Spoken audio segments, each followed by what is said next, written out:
From KUNC and the NPR network, this is In The NoCo. I'm Erin O'Toole. The Denver Museum of Nature and Science recently made an exciting announcement. A new species, a cave-dwelling pseudoscorpion, had been discovered in the foothills outside Boulder.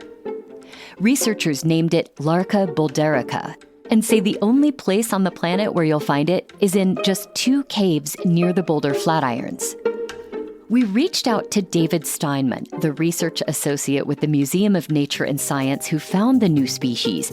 We thought he'd want to talk about his once-in-a-lifetime discovery. Instead, he told us that for him, it wasn't a once-in-a-lifetime discovery at all. In fact, he kind of specializes in hunting for new species. He says he's found at least 50 of them. David joins us now to talk about his unusual work and what exactly a pseudoscorpion is. David, welcome to In The NoCo. Yeah, hi, Erin. Thank you so much for having me on your show. I really appreciate being here. Let's get this out of the way first. What is a pseudoscorpion, and how often should I be having nightmares about them? Well, first off, I'd say you never need to have any nightmares about pseudoscorpions. And so a pseudoscorpion is a tiny arachnid that has pinchers, crab-like pinchers, and they're related to scorpions, but the main difference is they do not have a stinging tail. So a pseudoscorpion cannot sting or bite or harm a person in any way.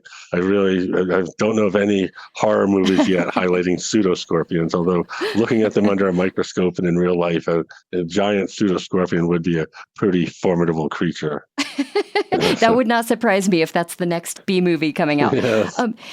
So a pseudoscorpion kind of looks like a tiny crab to me. How would you describe its appearance?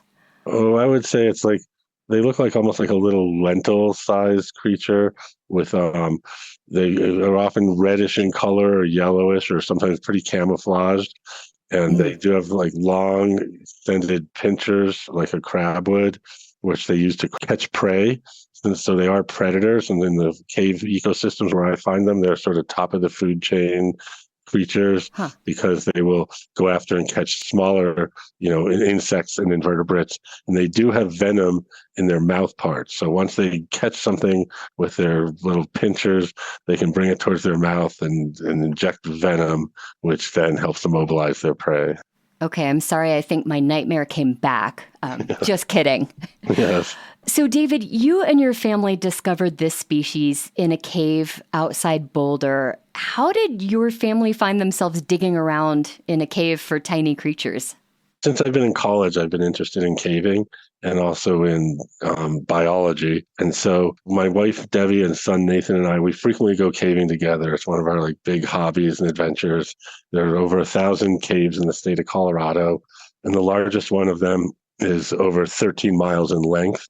And there are rooms in Colorado that are, like 400 feet long, 150 feet tall that are underground. It's like being in a high school gymnasium or something. So a cave biologist came to Colorado in the 1990s to a caving convention, and he found 10 new species in a week of caving. And I thought, I could do that. And so I started getting permits to collect in caves and then just collecting invertebrates and involving my family. And because then we all 3 can be looking together and collecting. And it's a real adventurous type of beautiful environment to be in. Tell me about the moment when you spotted this arachnid that turned out to be your new pseudoscorpion. We were up in the little cave, Mallory Cave, which is just behind the Flatirons, essentially, in Boulder. Mm-hmm. It's pretty isolated, and it's a unique habitat. Basically, we were turning over rocks and picking around the floor of the cave, just looking to see if we saw any movement. And I turned over a rock, and I could immediately see it clinging to the bottom. And given the environment it was in, I thought this has to be a new species, almost certainly, because I'd never seen anything like it in the area or in Colorado. And even without putting it under a microscope. So I was excited that most likely we found a new species, and I was appreciative to be lucky enough to see it. What makes caves in Colorado a good place to hunt for new species? One of the nice things about Colorado caves are they're the highest altitude caves in North America. So we have all the mountains up there, and there's a lot of limestone from the ancient seabeds, ancient oceans that were in Colorado.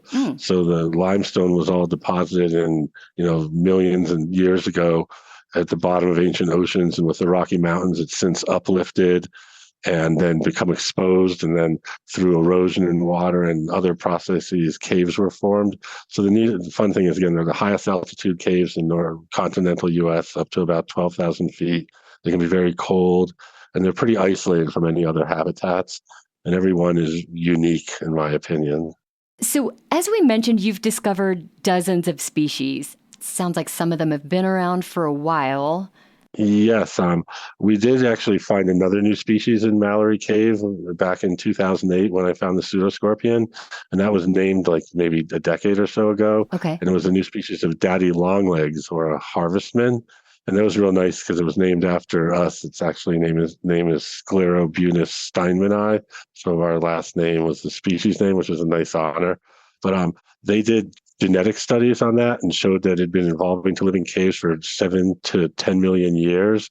So these are really ancient creatures that have been around through, glacial periods, dry periods, lots of climate change, surviving in the more stable underground habitats that the cave provides.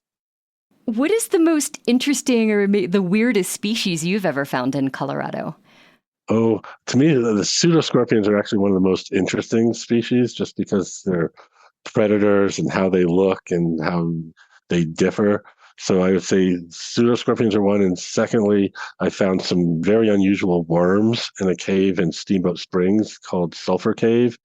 And they live in an environment that's like 10 times more toxic than the deep sea volcanic vents are. Whoa. In terms of hydrogen sulfide and chemicals that are in the water. And they're adapted to live in an extremely low oxygen environment. And they seem to live chemotrophically, it's called, like off of the chemicals and bacteria in the cave. And it's a hot springs cave, actually, as Steamboat's known for hot springs. Sure. So that's probably the most unusual species I found so far. And there have been lots of studies done on that. And it's just a little tiny blood red worm. And it's that was a unique and fun discovery as well. There's still just so much to be discovered in Colorado. That's exciting. Well, you found the pseudoscorpion species a few years ago when your son was younger. What does he think about the discovery when he looks back on it? I think he says like cool or something like that when other kids say. But Typical. he likes it, and he shows the articles to his friends if a new species comes out, and he's happy. I think for him, it gives him a little inspiration to do something different in the world. And he's in college now. And when he comes back, he says, I want to go caving. So we go because it's a nice escape too. No one ever bothers you in a cave, and it's sort of beautiful and quiet. And we turn off all our lights and it's complete darkness, and you can experience that. So it's just and it's a bit of an adventure getting there and walking through the aspen forest or being up in the high mountains. So there's a lot more to it than just, walking around in the cave, I guess. It's a whole adventure. Well, David, thank you so much for being here. Yeah, thank you for having me on your show, and I really enjoyed it too. David Steinmann is a research associate with the Denver Museum of Nature and Science. You can see photos and a short video of that tiny little pseudoscorpion in action at kunc.org.